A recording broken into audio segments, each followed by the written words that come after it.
Sa buhay hanggang mga usaping panlipunan, hihimayin natin yan para maging patas. New Gen of Experts sa usaping batas sa makakasama natin. Muli natin makakasama ang kinagigiliwan online dahil sa pagbibigay niya ng libreng legal advice. Welcome back sa Dapat Alam Mo. Kabatas Attorney Anselmo June Rodiel IV. Good evening. Good evening po, thank you. Welcome back. Thank you for... Attorney, ito pag-uusapan natin ngayong gabi. Abay, ito may kinalaman doon sa hit and run. Ano ba? Parang maraming kumakalat ng mga CCTV footages online kung saan nagkaroon ng hit and run ng mga sasakyan. Isa rito yung insidente kung saan nabangga yung isang sasakyan, yung nakaparadang sasakyan sa free parking space. Marami din dito ang hindi malinaw at mabasa ang plaka ng mga nakabanggang sasakyan. Attorney, pag ganyan yung sitwasyon, kung saan wala silang lead dahil hindi nakuha yung plaka ng mga nakabangga, may habol ba sila rito at paano yung pwedeng gawin ng biktima? Well, sa practical lang po tayo. Pag di natin kilala kung sino yung nakabangga, Wala. wala po mangyayari. Tayo magbabayad dyan. Oo. So yun po kailangan, malaman natin kung sino talaga yung nakabangga. Talaga hindi. Kung kailangan ng CCTV, kailangan po natin kunin yun para malaman natin kung sino So yung... pwede ka mag-request ng CCTV na lugar? Yes po, pwede yun. Exception po yun sa data privacy. Exception po yun. exception Pwede po. Lalo na pag police. Talaga? Ang Pwede hihingi? po. Ang mag-request? Ang hihingi po, pwede po kasi investigation po ng So, crime hindi yun. pwedeng mag-ano yung sabihin ng barangay? Ako hindi pwede. Lalo na po yung barangay po kayo, public building Kunyari, yan. private mall at sinabi, hindi, private yan eh. Kailangan po pag investigation, pwede pong kunin talaga ng police. Well, So, exception po yun. hindi pwedeng i-withhold yung CCTV Hindi po pag pwede. hiningi. Kasi investigation po ng criminal Kasi act yun. makakatulong yun doon sa pag-ano Opo, kung opo. sa ano man yung magiging kaso. Pwede Tama pala po. Kuya Kim, hindi pala pwede magmatigas na ayaw. Maganda Diba? Privacy, sasabihin ganun. Kahit private, basta investigasyon, Kaya kailangan bigay. nga, oo. Kung sakaling nahanap ang nakabangga, anong kaso pwedeng isampa sa kanya? Nahanap Well, siya. Pag po damage to property, fine lang. Bayad lang ng pera. Pero pag yan may physical injuries, may kulong. Paano kung damage to property, pero na-stress mo ako ng 3 linggo Oo, eh? naabala mo ako. Pwedeng meron ding karagdagang pataw na Damages. parusa yun? Iba po Na ibayad stress? sa court, iba ibayad dun sa taong nabiktima. Bayad pareho yun. Pwede bang Anong kaso yun? Yung stress. Civil lang po yun. Civil lang. Civil lang. Anong po yun. tawag sa kasong yun, attorney? Hindi, sasama po doon sa criminal case. Yung fine, yun yung sa damage to property. Ayun. Tapos yung moral stress natin, bayad tayo. Pwede doon sa ba tao. na-i-claim yun? Pwede po i-claim sa criminal na-stress case ako, din. hindi ako pumasok sa trabaho dahil nahanap kita. Kasali po yan. Pwede i-claim yun? Pwede po i-claim Pwede yun. pala yung Kuya Kim, ha? Marami tayong pwedeng demanda. Madami. Halimbawa ng attorney, nabangga yung sasakyan ko habang nakahazard sa isang no parking zone. Sino may kasalanan dito? Nakatigil lang ako dahil may hinihintay ako eh. Dito muna ako ito. Hindi man ako aalis sa Manibela eh. Pero no parking zone. Pero no parking zone. Magandang tanong, Nabangga ako. Sino may kasalanan? Ako, siya. Ang may kasalanan po, nakabangga pa din. Kasi siya may last chance eh. Bago po tumama, siya may last chance para hindi magkaroon ng accident. Paano pag sinabi niya, no parking zone yan, ba't ka Ba't ka dyan? pumarada dyan? Okay lang, illegal po yun, may multa yun. Pero hindi dapat, babanggain mo naman yun nasa... So pareho sila may kasalanan. Opo, pero ang may magbabayad doon, yung nakabunggo. Hindi rason yun. Tempered lang. Bababa lang yung bayad kasi nga, nasa illegal parking ka. Pero magbabayad talaga yung nakabangga. Siya talaga yung may last chance eh. Opo. Hindi pwedeng wala kang dahilan na, nasa no parking ka eh.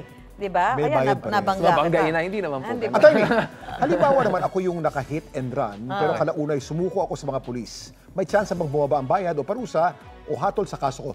Voluntary sumuko ako. Opo. Ganito po yan. Pag kasi dito, reckless imprudence to. Pag po reckless imprudence, wala po yung voluntary surrender. Bababa po yung penalty natin. Depende kay court. Depende po sa court. Okay. Naawa sa atin kasi pangit yung sitwasyon natin, ibababa po yung penalty. Pero hindi po yun yung, okay, bababa natin agad dahil sumurrender ka. Hindi po ganun. Pwede lang po yun. Halimbawa, homicide. Ayan, pwede. Bababa natin yan. Kasi As a intentional. homicide. Okay. Opo. Pero pag reckless imprudence, hindi po. Paano, Tony, habang matagal na lumipas, mga ilang araw na, tapos nakita mo, ito pala yung nakabangga sa akin ng hit and run, pwede ko pa rin siyang habulin? Ay, pwede po. Wala bang prescriptive Wala bang period yan? Walang prescriptive expiration? period yan? Parang gamot? Matagal po ang prescriptive Gano'ng period. katagal? Gano'ng katagal yung expiration yan? Mga isang taon po. Ganun. isang Tagal, taon? Mga ganun po. Asa pwede pa siya, hindi pwede, wala na yan, tapos nakalipas na O 10 pagkatapos araw. ng isang taon, nakita ko, ito bumangga sa akin. Wala Eh, cannot be na po yun. Wala Cannot na. be na. Cannot be. Barawan. Cannot be na po yun. Wala na. Pag kailangan pag-fall ka doon sa prescriptive period. Ang galing po ni Mrs. Susan. Tama po Hindi, kayo. wala ko lang. Susan Enriquez na yun eh. Tama po. Tama So, po. hindi naman magiging Nadali. Susan Tama, Enriquez yan pag tama. di magaling yan. Ayan, Sunod Kuya na Kim. usapin, attorney. Pagdating naman sa isyong kambal Ay, plaka, nako. kung saan ang isang sasakyan ay mahigit na isang plate number para lang makaiwas sa coding scheme. Kapag napatunay meron ito ang isang driver, anong posibleng kaharaping kaso? Doble Ay, plaka. Kulang po yan.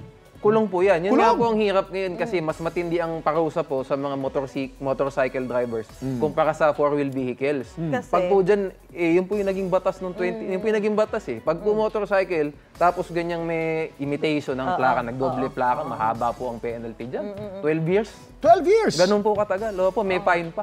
Natipaklong napakahirap pala Opo, dyan. mahirap po. Pero sa ano po, hindi pa po covered yung four-wheel vehicle. Hindi Paano pa rin. yung motorsiklong walang plaka? Kasi talaga namang hindi na-issue ng plaka. Naglagay ng vanity plate, Mr. Pogi. Anong parusa ron? Bawal yun, di ba, attorney? Walang plakang binigay. Oo. Pero may papel naman, may registro. Hindi, nakalagay for registration, usually. Ganun po, yun po pwede yun, for registration. Pwede yun. Ano ang kaibahan ng Mr. Pogi sa for registration? Yung Mr. Pogi, mas Ano po maganda pa, natutuwa pa yung sumusunod sa'yo. Hindi po kasi ganito, dapat po, pag lalabas tayo, may plaka na talaga. Yun ang sabi sa bagong batas. Walang plakang available ng LTO Yun nga para po, sa dapat motor. hindi hulihin Kapag yun. nakita ko nakalagay Mr. Huli ng Pogi, LTO? pwede ko siya isumbong? Hindi po, huli, alam po natin, pag checkpoint, ba't wala kang plaka, sasabihin. Oo nga. Sasabihin natin, alam, may resibo tayo. Tawag ko sa pulis yun. Hindi po, wala po pong crime. Kasi sasabihin nyo, for issuance pa, di pa nakakapag-print ng plaka. Marami Wala pa kasi, pong madalas kasi, penalty. attorney, meron ng registro, ORCR, pero no plate. Opo. So anong gagawin ng mga no plate? Okay lang po, resibo kailangan nila. Yung, So, kahit yung walang plaka? documentation. Saka yung nakalagay nga na for registration. For registration, Oo. yun po, Pero hindi okay pwede ilagay na Mr. Pogi Mr. ka. Pogi. Hindi naman po siguro, hindi naman po ganun. Meron Mr. ba na? Pogi for registration. Ayan, pwede. Dagdagan po natin. Tatanggalin ko yung mga Mr. Pwede yun, Pogi sa mga motor ko. attorney, Yung mga Mr. Pogi, for For registration. registration. Pwede Ayan yan, po. wala violation yun. Wala na pong violation naman yun. Pwede pala. Basta kailangan po for registration ilagay Naku, po natin. mahirap yan. Attorney, baka bukas ang daming motorsiklo, may nakalagay Mr. Pogi. Mr. Pogi for registration. Attorney, maraming salamat. Thank you po, thank you. Nice kung ulitin mukha kang K-pop. Oo nga, Sa bagong parang- kalaman, Attorney June Rodiel IV. Dito sa Dapat Alam Mo, himayin natin ang maiinit na issue dahil sa batas. Dapat Patas! Patas!